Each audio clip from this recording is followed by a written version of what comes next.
Certainly, the Newtown, Connecticut massacre has focused attention on the problem of gun violence. Governor Florio, what is your view on gun violence in the U.S. and here in New Jersey, and how can these measures protect us? Well, it's good that you use the term gun violence. That's what this is about. We have an epidemic of gun violence. This is not about the Second Amendment.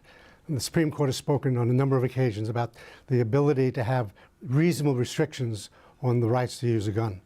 And certainly having 40% of the people in the country with guns not going through a background check is unreasonable. So those are the types of things that are building a consensus. When you get people engaged, real people, engaged and informed, common sense can prevail. We in New Jersey have done some very good things. The strong assault weapon ban that's existed for a number of years now. There's no reason why the nation couldn't do the same thing. In your opinion, Governor Whitman, will these kinds of measures really protect us from these horrific acts, this deviant kind of behavior? Well, you know, nothing's going to stop someone who is mentally unbalanced, who is going to try to we're going to have tragedy happen, but we can certainly make it harder for them to get it. I mean, I hunt, we have guns, but nobody needs a 15 magazine clip. You don't need an automatic weapon. Everybody, you have to have some form of national regulations, because, as the governor said, you got 40% of the people who don't go through background checks. They're not required in Arizona. In New Mexico, there are virtually no limits on the kinds of guns you can get. So to get some uniformity so that you can at least make it more difficult for people who should not have guns, people who have medical problems, issues, mental issues perhaps, they have violent criminal background, something like that, they shouldn't have these weapons, and most people would agree with that. Well, it was stated, you're not going to protect everybody from everything. But the fact of it, we have laws against murder, but we still have murders. That doesn't mean we get rid of the law. The fact of the matter is anything we can do to reduce the incidence of gun violence is something that's desirable. I mean, the whole idea that someone's on the terrorism watch list can't get on an airplane, but they can go buy a gun, makes no sense. And again, to the degree we get people involved, you can beat off the power of the gun lobby. I mean, when the fellow in charge of NRA went on television asking what he would do about gun violence, he was saying we have more guns. And that doesn't make any sense either. Would you explain the distinction between the concern over gun violence and the Second Amendment, Governor? Well, the Second Amendment provides, on the interpretation of the court, the ability to have, well, firearms. But the court specifically said that does not preclude the ability to put reasonable restrictions on the use of the guns, even the types of the guns. So that's certainly something that's common sense.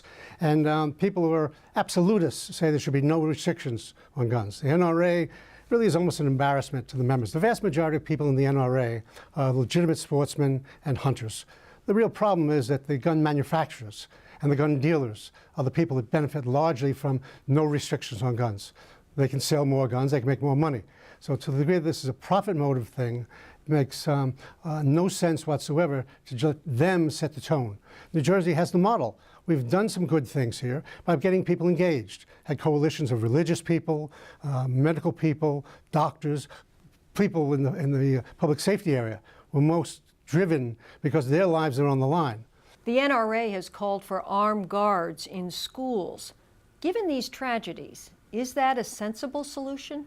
Well, I don't think I'm necessarily against having security at schools. I hate to think that's what we have to have in order to protect our children, but that's not the part that bothers me. The part that bothers me about them, or that doesn't bother me nearly as much as the saying, but we just need more guns out there. That's how the best way to stop a violent criminal with a gun is a good guy with a gun. Well, unfortunately, there are a lot of people who even go through some of the training who in an emergency situation don't think too straight.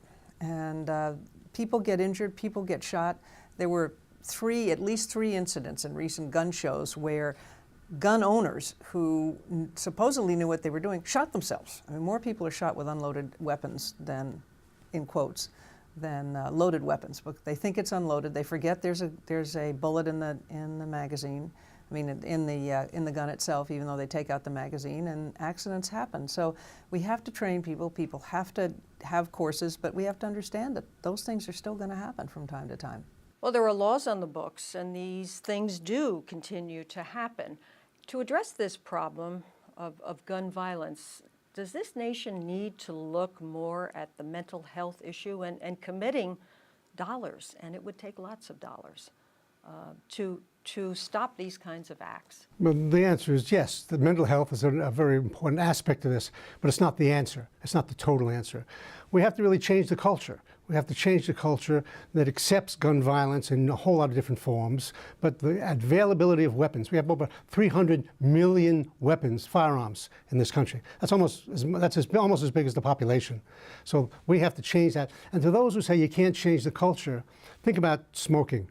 Think about drunk driving. Think about things where we have made major cultural changes. We can do the same thing with regard to gun violence.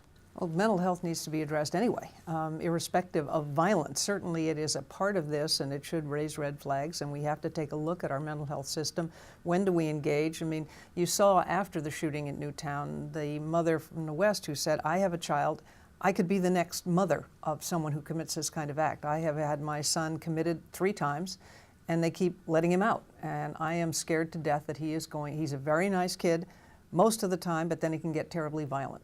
And he has been in and out of the system. I want to get him committed. I can't get him committed. There's speculation that what precipitated the Newtown shooting was that the mother was going to move to the state of Washington where she could get her son into some treatment because she'd had him in before and he'd gotten out. So yes, we have to look at our mental health system and how do we. You don't want government coming in and being big brother and saying, I'm taking you away because I don't like your attitude. I think there's something wrong with you. But we have to be more responsive and sensitive to when there are issues. It's a little bit like a woman trying to get a restraining order against a man who threatens her. 9 times out of 10, you can't get it till he's already beaten you up a couple of times. That doesn't make a whole lot of sense. We need to be more sensitive to this issue. And is it going to cost money? Yes, but there are times when there are investments that pay you back multiple times over in the long run.